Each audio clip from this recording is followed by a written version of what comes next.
नमस्कार दोस्तों, आज की इस वीडियो में हम लोग हिंदी से वर्ण और ध्वनि जो एक चैप्टर है हम लोग इसको देखने वाले हैं। तो प्लीज़ आप इस वीडियो में अंत तक बने रहे। ये चैप्टर आगामी जो आपके बिहार पुलिस कांस्टेबल की एग्ज़ाम आ रही है उसके लिए बहुत ही ज़्यादा महत्वपूर्ण है, बहुत ही ज़्यादा आपको ये बेनिफिट करेगा। यहाँ से मिनिमम आपको 2 से 3 प्रश्न देखने के लिए मिलेगा। मैंने इस वर्ण और ध्वनि चैप्टर का थ्योरी पार्ट ऑलरेडी अपलोड कर दिया है। अगर आप नहीं देखें हैं तो डिस्क्रिप्शन बॉक्स में भी मैं इसका लिंक डाल दूंगा, आप वहाँ से पूरा इसको देख लीजिएगा। और ये उसी पे आधारित पूरा एमसीक्यू है। तो चलिए बिना किसी देरी के हम लोग इस एमसीक्यू को शुरू करते हैं। देखिए, आपसे मैं ये क्वेश्चन पूछा है कि निम्नलिखित में से किसे अयोगवाह कहा गया है। तो अगर आप वो वीडियो देखे होंगे तो आपको पूरा पता होगा कि विसर्ग जो है अपने पास, विसर्ग को हम लोग क्या कहते हैं, ये अयोगवाह वर्ण कहते हैं विसर्ग को। संयुक्त व्यंजन होगा नहीं, घोष होगा नहीं, महाप्राण होगा नहीं, तो विसर्ग ऑटोमेटिक होगा, क्योंकि विसर्ग को हम क्या कहते हैं, अयोगवाह वर्ण। ये मैंने ऑलरेडी आपको पढ़ा दिया है। चलिए अब हम अगला क्वेश्चन देखते हैं। फ और व किस प्रकार के व्यंजन है। ठीक है, तो अभी यहाँ से आपको देखिए फ और व किस प्रकार के व्यंजन है आपसे पूछ दिया गया है। बट यहाँ पर देखिए आपको ये क्या दिया है, दंतोष्ठ, मतलब ये दांत और ओष्ठ से इसका मतलब उच्चारण होता है। मुर्दा से होता है। कंठोष्ठ मतलब कंठ और ओठ से होता है, या फिर तालव्य से होता है। तो प्लीज़ आप लोग हर एक क्वेश्चन का आंसर कमेंट में दीजिए। ठीक है, कमेंट बॉक्स में सबका आंसर आप इसे एक एमसीक्यू के तौर पे ले, मतलब एक मॉक टेस्ट के तौर पे, बहुत ही अच्छा रहेगा आप लोगों के लिए। तो दोस्तों ये दंतोष्ठ है। आप लोग फ के देखिए, फ बोल के देखिए, फ ब, तो क्या ये दंतोष्ठ है कि नहीं, तो ये दंतोष्ठ इसका करेक्ट आंसर हो जाएगा तीसरा। ठीक है, अभी नेक्स्ट क्वेश्चन है हमारे पास, ध्वनि की लघुत्तम इकाई क्या है, मतलब ध्वनि की सबसे छोटी इकाई क्या है। तो यहाँ पर देखिए आपके पास ऑप्शन है शब्द, भाषा, अक्षर, वाक्य। तो सॉरी, क्वेश्चन है आपका ध्वनि किसकी लघुत्तम इकाई है, मतलब किसकी लघुत्तम इकाई, ऐसा क्वेश्चन है आपका। देख रहे हैं यहाँ पे, ध्वनि किसकी लघुत्तम इकाई है, तो ये किस चीज़ की है, भाषा की है। तो उम्मीद करते हैं कि आपको समझ में आ रहा होगा दोस्तों। अगर समझ में आ रहा है तो प्लीज़ आप इस चैनल को लाइक कीजिए, साथ ही सब्सक्राइब भी कर दीजिएगा। चलिए हम अगला क्वेश्चन देखते हैं, पाँचवा, कि लघुत्तम, ये देख रहे हैं, लघुत्तम वाग ध्वनि को कहते हैं। तो लघुत्तम वाग ध्वनि को क्या कहते हैं, तो स्वर कहते हैं कि व्यंजन कहते हैं, या वर्ण कहते हैं, या फिर डी में शब्द कहते हैं। तो दोस्तों ये वर्ण इसका करेक्ट आंसर हो जाएगा। इसके बाद नेक्स्ट क्वेश्चन है हमारे पास कि वर्णमाला में मात्रा का अर्थ, वर्णमाला में मात्रा का अर्थ है, वर्णमाला में मात्रा का क्या अर्थ है। आपके पास ऑप्शन है, ए में वर्ण की मात्राएं, बी में आपके पास है वर्ण के उच्चारण में लगने वाला समय, ध्वनि का परिमाण, और वर्णों का क्रम। तो दोस्तों ये वर्ण के उच्चारण में जो समय लगता है ये उसको दर्शाता है मात्रा। जैसे अगर विसर्ग होता है तो आपको क्या एक बार जोर से बोलना पड़ता है, जैसे हम बोले आपको कह, समझ रहे हैं, अंग, कितना जोर से, तो ये जो मात्रा लगा है उसी पर आप तो इसको मतलब बोल रहे हैं ना। तो चलिए हम सातवां क्वेश्चन देख रहे हैं। सातवां क्वेश्चन में क्या है, बिना अवरोध, बिना अवरोध के उच्चारित होने वाली वर्ण क्या कहलाते हैं। बिना अवरोध का जो उच्चारण होता है उसे हम क्या कहते हैं, घोष कहते हैं, स्पर्श कहते हैं, व्यंजन कहते हैं, या फिर स्वर कहते हैं। तो इसका आंसर जो हो जाएगा 7 नंबर का, वो हो जाएगा सी, स्वर कहते हैं। बिना अवरोध का जो उच्चारण होता है 7, वो सी क्वेश्चन इसका करेक्ट हो जाएगा। नेक्स्ट क्वेश्चन है हमारे पास, व्यंजन की परिभाषा है। व्यंजन की क्या परिभाषा है, व्यंजन क्या किसे कहते हैं, दीर्घ स्वर वाले वर्ण को, गलत है ये।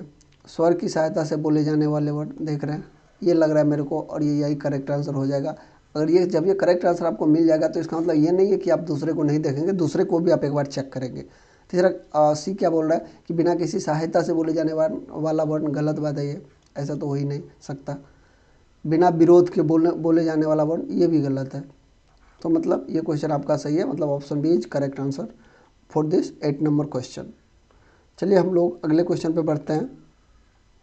अगला क्वेश्चन है हमारे पास, इनमें से कौन स्पर्श व्यंजन है। अभी आपसे स्पर्श व्यंजन के बारे में पूछा जा रहा है, क्या स्पर्श व्यंजन, स्पर्श व्यंजन आपसे पूछा जा रहा है।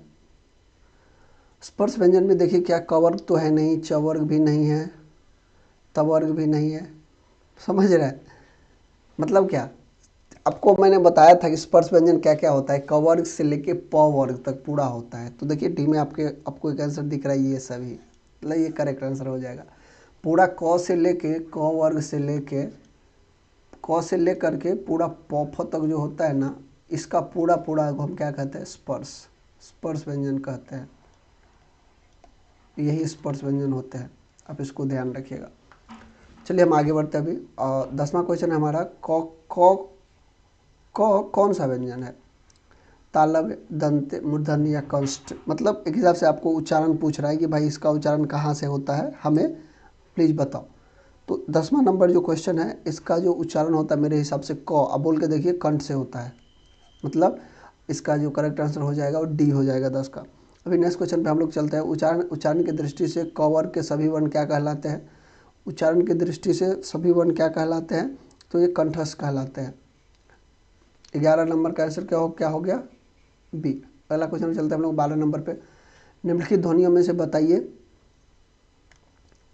कि कौन सा वर्ण ओष्ठ नहीं है, मतलब किसका उच्चारण ओठ से नहीं होता है। 12 नंबर का क्वेश्चन आपसे ये पूछा गया है कि निम्नलिखित में से किसका उच्चारण ओठ से नहीं होता। आप लोग बोल के देखिए, म ओठ से हो रहा है, फ ओठ से हो रहा है, प और ये भी ओठ से हो रहा है, ओठ से नहीं हो रहा है कौन सा, या, मतलब ये डी आंसर करेक्ट हो जाएगा 12 का।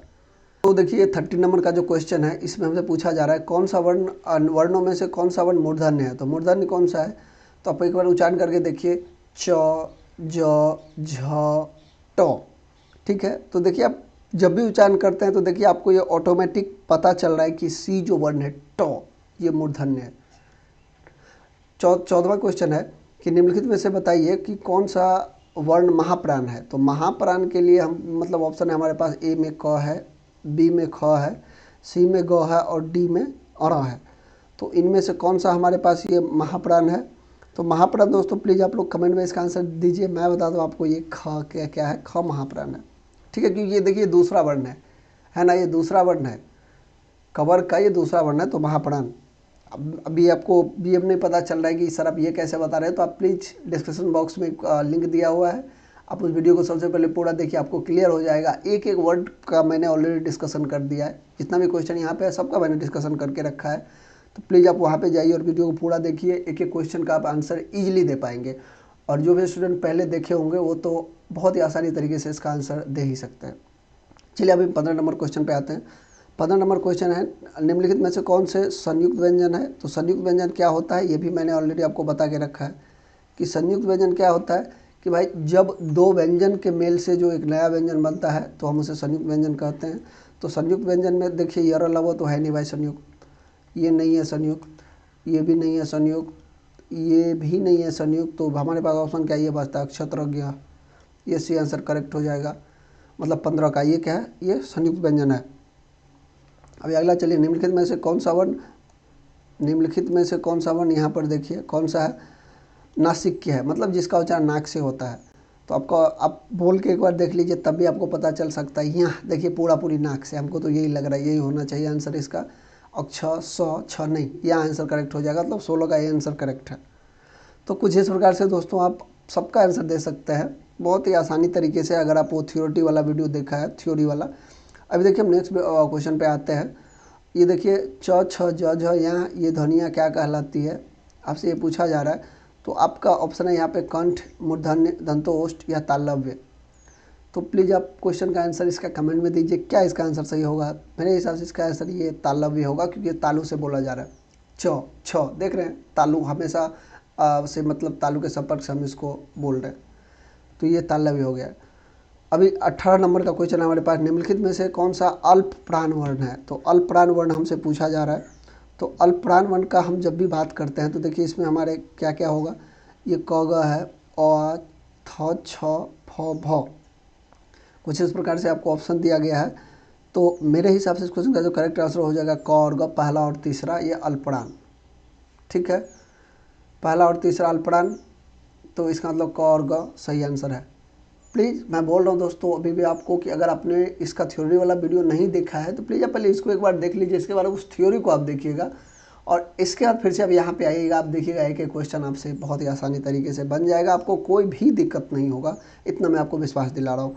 और दोस्तों इस वीडियो जो अगर आप ये थ्योरी वाला वीडियो और ये साथ ही इसके बाद ये MCQ का प्रैक्टिस कर लेते हैं तो कम से कम आपका 2 से 3 नंबर आप समझ लीजिए ये बिहार पुलिस कांस्टेबल के एग्ज़ाम में आपका फिक्स है, यहाँ से फिक्स है, ये क्वेश्चन पूछना ही है, आपसे पूछ लिया जाएगा। ठीक है, ये मैं ऐसे क्यों बता रहा हूँ, क्योंकि मैंने ऑलरेडी एक बार पता होगा आपको कि मैंने एनालिसिस का वीडियो डाला था जिसमें हमने बीपीएससी के जो पिछले साल के क्वेश्चन है मैंने उसको एनालाइज किया था, तो मैं उस बेसिस पे आपको बता रहा हूँ। प्लीज़ आप इसको ट्रस्ट कीजिए, बहुत ही अच्छा है आप लोगों के लिए ये वीडियो। चलिए अभी हम अगला क्वेश्चन देखते हैं। निम्न में से कौन सा तालव्य ध्वनियाँ कौन सी है? निम्नलिखित में से तालव्य ध्वनियाँ कौन सी है? 19 का क्वेश्चन। अगर आप इसका आंसर देखेंगे, देखिए आपके पास मैं ऑप्शन दोस्तों पढ़ूंगा ना तो ये लेट होगा, मैं डायरेक्ट आपको भी आंसर बता रहा हूँ, नहीं तो ये वीडियो बहुत ही लंबा बन जाएगा, क्योंकि आप समझ रहे हैं 4 ऑप्शन सब में है, तो आप सबको देख लीजिएगा। मेरे हिसाब से इसका जो करेक्ट आंसर ये सी हो जाएगा, सी आंसर इसका करेक्ट है। आगे चलते हैं हम लोग। देखिए वर्णमाला में कुल व्यंजनों की संख्या कितनी है, ये आपसे पूछा जा रहा है। कुल व्यंजन कितने हैं, तो मैंने आपको बता दिया है 33 करेक्ट आंसर है इसका व्यंजन का, तो 20 का 33 आंसर सी करेक्ट है। निम्न में से कौन सा घोष वर्ण है? घोष वर्ण आपसे पूछा जा रहा है, तो घोष वर्ण ऑप्शन अभी देखिए आपको मतलब ऑप्शन सब दिया हुआ है, इसमें से घोष वर्ण कौन सा है अगर आप देखेंगे तो आपको पता चलेगा कि ह, देख रहे हैं यहाँ पे आपको रगर और ज़्यादा बल दे क्या बोल मतलब कुछ रगर से उत्पन्न हो रहा है, तो ये ह और घोष वर्ण उसे ही तो हम कहते हैं। चलिए अभी हम नेक्स्ट क्वेश्चन पे आते हैं, 22 नंबर के क्वेश्चन पे आते हैं। 22 नंबर क्वेश्चन में देखिए हमसे पूछ रहा है कि हिंदी वर्णमाला में मूलतः कितने स्वर है? तो हिंदी वर्णमाला में मूल स्वर पूछा जा रहा है आपसे, ठीक है। तो 6, 7, 2, 4, तो भाई 4 ही मूल स्वर है, ठीक है। इसके बाद और जो स्वर है वो हम क्या करते हैं, 2 स्वर या 2 स्वर को कम से कम मिलाने से फिर बनता है, तो 4 ही मूल स्वर है इसमें। तो 22 का कितना सी आंसर करेक्ट होगा। अभी निम्न में से कौन सा महाप्राण वर्ण है? फिर से आपसे महाप्राण वर्ण पूछा जा रहा है, तो इसका जो करेक्ट आंसर हो जाएगा 23 का वो हो जाएगा ख और घ। ख और घ ये महाप्राण वर्ण है। 23 का 24 का है वर्णमाला किसे कहते हैं? तो वर्णमाला किसे कहते हैं दोस्तों? तो शब्द के समूह को, गलत बात है भाई। वर्णों के संकलन को, वर्णों के व्यवस्थित समूह को या शब्द गणना को, ये दोनों तो गलत है, इन दोनों में आपको कन्फ्यूजन होगा। तो चलिए ये भी मैं अभी आपको क्लियर कर देता हूँ।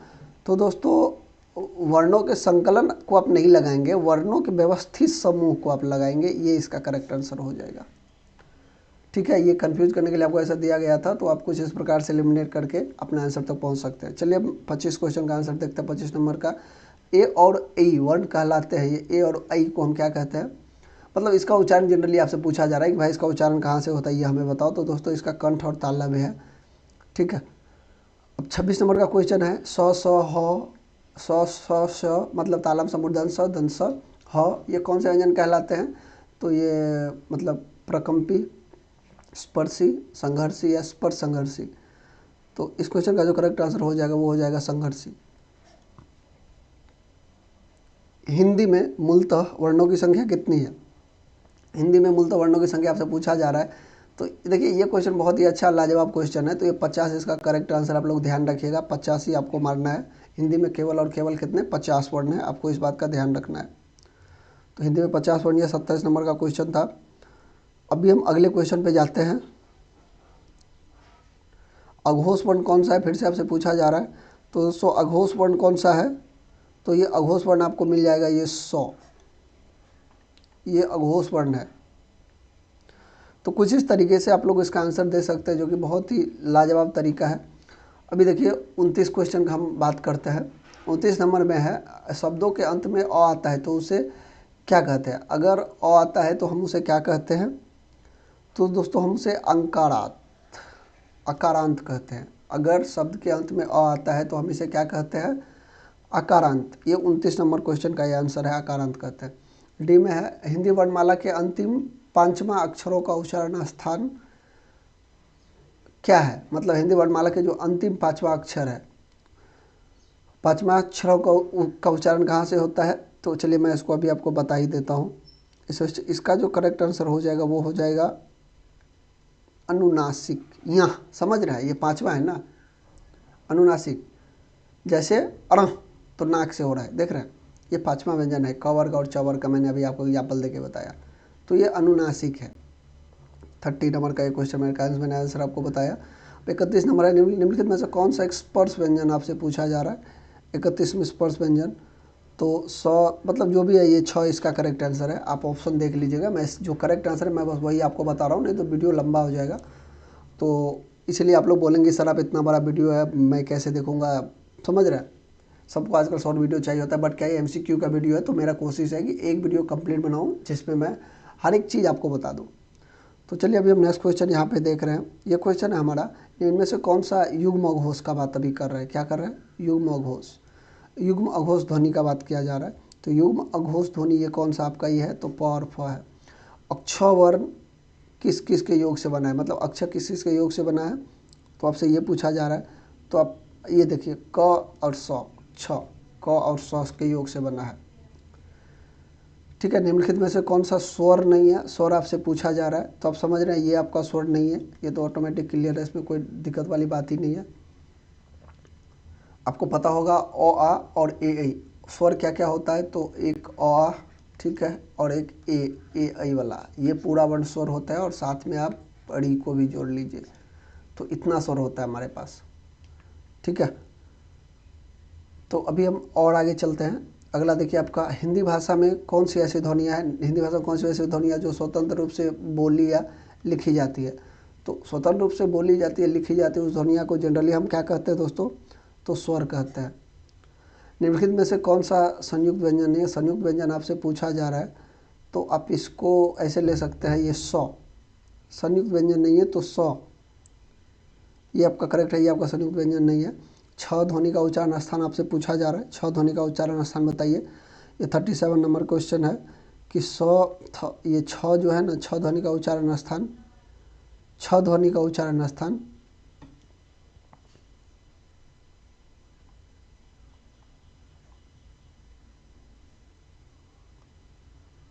अच्छा दोस्तों ये क्वेश्चन गलत हो गया है।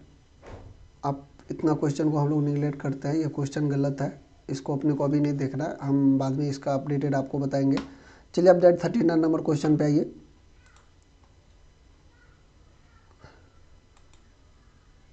39 नंबर क्वेश्चन को देखिए, अक्षर किस ध्वनि के अंतर्गत आती है, अक्षर किस ध्वनि के अंतर्गत आती है, अक्षर के बारे में आपसे पूछा जा रहा है। अगर आप अक्षर के बारे में देखते हैं तो ये क्या है, ये मूल स्वर है, घोष ध्वनि है, तालव्य है, या संयुक्त वर्ण है। तो अक्षर संयुक्त वर्ण है। ठीक है, ये 4 संयुक्त वर्ण है, मैंने आपको दिखा भी दिया था पहले भी, ऊपर के क्वेश्चन में आप देख चुके होंगे। अभी अघोष वर्ण कौन सा है, 40 नंबर का क्वेश्चन आपसे पूछा जा रहा है, अघोष वर्ण, तो अ ये अघोष वर्ण है, आप ध्यान रखिएगा। अब आगे बढ़ते हैं, अभी 41 नंबर का क्वेश्चन देखिए, निम्नलिखित में से कौन सा अयोगवाह वर्ण फिर से आपसे पूछा जा रहा है। तो मैंने आपको बताया था कि अयोगवाह वर्ण क्या होता है, ये विसर्ग होता है, विसर्ग को हम अयोगवाह वर्ण कहते हैं। पहले भी ये क्वेश्चन था और मैंने आपको दिखा दिया था भी, क्या अभी बस ये ऑप्शन बस इंटरचेंज है। तो 41 नंबर का ये क्वेश्चन था, एक करेक्ट है इसका। निम्नलिखित में से कौन सा पास्ट स्वर आपसे पूछा जा रहा है, पास्ट स्वर क्या कौन सा है, तो दोस्तों ये भी आ को हम पास्ट स्वर कहते हैं। स ध्वनि का उच्चारण स्थान हमसे पूछा जा रहा है, स ध्वनि का उच्चारण स्थान कहाँ से है, तो दोस्तों इसका ये तालव्य, मतलब तालव्य स हम बोलते हैं ना, तालम स, तालव्य स, तालव्य स मतलब तालव्य, तालु, तालु से मतलब इसका उच्चारण है। तो ये भी आंसर का करेक्ट है। ज्ञ निम्न में से किन वर्णों के संयोग से बनता है, तो ज्ञ जो है, ज्ञ क्या है, सबसे पहले तो एक संयुक्त व्यंजन है, क्या है ये संयुक्त व्यंजन है, आप ध्यान रखिएगा, क्या है ये संयुक्त व्यंजन है,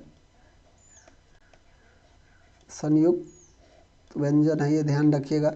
अब इसका आप बोल रहे हैं कि भाई किस किस के संयोजन से ये बनता है, तो किस किस के जोड़ने से ये बनता है, तो इसमें ये बोलते हैं ज और यहाँ को जोड़ के हम इसको ज्ञ बनाते हैं। अभी 45 का देखिए, हिंदी शब्दकोश में अक्षर, हिंदी शब्दकोश में अक्षर का क्रम किस वर्ण के बाद आता है, तो भाई ये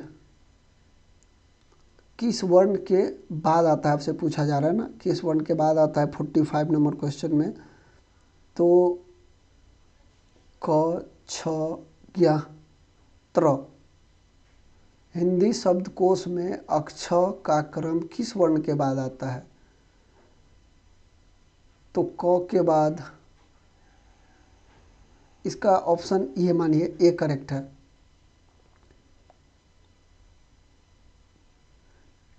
फोर्टी 46 नंबर का क्वेश्चन पे आइए, नासिक व्यंजन कौन सा है, मतलब जिसका उच्चारण नाक से होता है। तो अगर आप इसके बारे में बात करते हैं तो देखिए ये नासिक है, आपने पहले भी इसको देख चुका। भाषा के निर्माण की इकाइयों का सही अनुक्रम क्या है, मतलब भाषा के निर्माण का सही अनुक्रम आपसे पूछा जा रहा है। तो दोस्तों यहाँ पर देखिए, ये देख सबसे पहले ध्वनि बनेगा, शब्द बनेगा, पद बनेगा, तब जाके वाक्य बनेगा, मतलब डी सही है। ठीक है। तो ये 47 भी हमने देख लिया। अभी 48 नंबर क्वेश्चन पे आते हैं। कंठ ध्वनि का उदाहरण मतलब जिसका उच्चारण कंठ के सहायता से होता है, ये उसका उच्चारण आपसे पूछा जा रहा है। तो 48 में कंठ का उच्चारण भाई ये औ होता है कंठ से। कंठोष्ठ मतलब कंठ और ओठ से उच्चारण पूछा जा रहा था आपसे। यर और लव कौन से किस वर्ग के व्यंजन है आपसे पूछा जा रहा है। यर और लव किस वर्ग के व्यंजन है। तो ये आपका जो व्यंजन है ये अंतस्थ है। अंतस्थ 49 नंबर का क्वेश्चन, अंतस्थ ये व्यंजन है। निम्न में से कौन अल्पप्राण वर्ण है। अल्पप्राण आपसे पूछा जा रहा है। अल्पप्राण वर्ण के बारे में जब भी आपसे पूछा जाए तो इसमें आप पहले सबसे पहले ऑप्शन देखिए, अ आ ग क ग फ भ और थ ध। तो अल्पप्राण वर्ण ये आपका क और ग अल्पप्राण है, पहला और तीसरा स्थान वाला। ये क वर्ग का भी ये होगा, अच्छा च वर्ग का भी होगा। तो ऐसे ही आप नीचे की तरफ आइएगा, प वर्ग तक सब में ऐसा होता है, आगे तक भी होता है, येरोलव वाले में भी होता है। अभी चलिए हम आगे चलते हैं। 50 नंबर का क्वेश्चन हमने देख लिया। अभी हिंदी वर्णमाला में स्वरों की संख्या कितनी है। तो ये तो मैंने आपको कितना और बता दिया, 13 है। पहले के वीडियो मैंने ये थ्योरी वीडियो में ऑलरेडी बता के रखा है। एक बार मैं और आप लोगों से रिक्वेस्ट करना चाहता हूँ कि अगर अभी तक आप लोगों ने इसका थ्योरी पार्ट नहीं देखा है, थ्योरी मतलब जो मैंने पूरे तरीके से आपको बता दिया, लगभग 25 मिनट का ये वीडियो होगा। 25 मिनट का एक वीडियो है, चैनल पे ऑलरेडी अपलोडेड है। तो आप लोग उसको सबसे पहले देखिए। लगभग मैं बोल रहा हूँ ना, उद्दूर मतलब इस MCQ को आप प्रैक्टिस कर लीजिए और साथ ही इस वीडियो को देख लीजिए। 2 से 3 मार्क समझ रहे हैं आपका कंफर्म हो जाएगा, पूरी कंफर्म है बिना कोई डाउट के। तो प्लीज़ आप लोग उसको देख लीजिए, बहुत ही अच्छा रहेगा आप लोगों के लिए। अभी देखिए 52 का क्वेश्चन है कि अनुनासिक व्यंजन कौन से होते हैं। अनुनासिक व्यंजन आपसे पूछा जा रहा है। तो अनुनासिक व्यंजन का आप जब भी बात करते हैं तो देखिए मैं बताता हूँ आपको कि ये क्या है। वर्ग के प्रथमा अक्षर, ऑप्शन सबसे पहले दोस्तों आप देखिए, ऑप्शन देखने के बाद ही आपको पता चलेगा। इसके बाद है तृतीया नहीं, वर्ग के पंचम अक्षर को हम कहते हैं अनुनासिक, वर्ग के पंचम अक्षर। ठीक है, आप लोग MCQ के जरिए भी आपका जो भी थ्योरी आपने पढ़ा वो आपका प्रैक्टिस हो रहा है। तो प्लीज़ आप इसको हर एक क्वेश्चन के आंसर कमेंट बॉक्स में दे और भर दे कमेंट बॉक्स को आंसर से। चलिए अभी हम 53 नंबर क्वेश्चन पे आते हैं।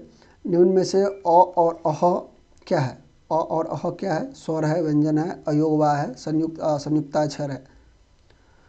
तो 53 नंबर क्वेश्चन का आंसर है ये अयोगवा वर्ण है। मैंने आपको बताया था, अंग और अह बता भी दिया था आपको। सिर्फ यही दो को अयोगवा वर्ण कहा जाता है। निम्नलिखित में से कौन सा स्वर नहीं है। तो स्वर नहीं है मतलब क्या, अ आ ए, मैंने आपको बोला था अ आ ए मतलब अ और ए और री को, री जो है ये सब क्या को हम स्वर कहते हैं। ये ख क ख का आ गया, मतलब ये नहीं है, तो ये करेक्ट आंसर है। ठीक है, 54 का डी। अभी 55 नंबर क्वेश्चन हम लोग देखते हैं कि नीचे दिए गए, नीचे का होठ पूरी तरह से काट दिया जाए तो किस ध्वनि के उच्चारण में कठिनाई होगी। अगर होठ काट दिया जाए तो भाई किसका उच्चारण नहीं हो पाएगा। 55 नंबर का क्वेश्चन है।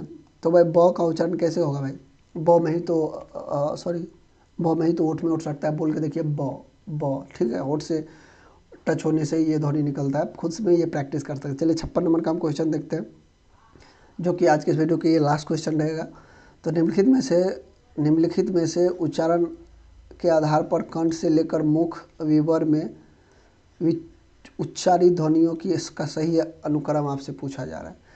मतलब कंठ से लेकर के मुंह में मतलब जो ध्वनि हम उच्चारण होता है उसका मतलब कुछ क्रम दिया गया है। मतलब सबसे पहले कौन, इसके बाद कौन, इसके बाद कौन। तो चलिए वो क्रम आप लोग देखिए और इसका आंसर बताइए। ए में है कंठ तालव्य, ये वत्स्य दंत और ओष्ठ।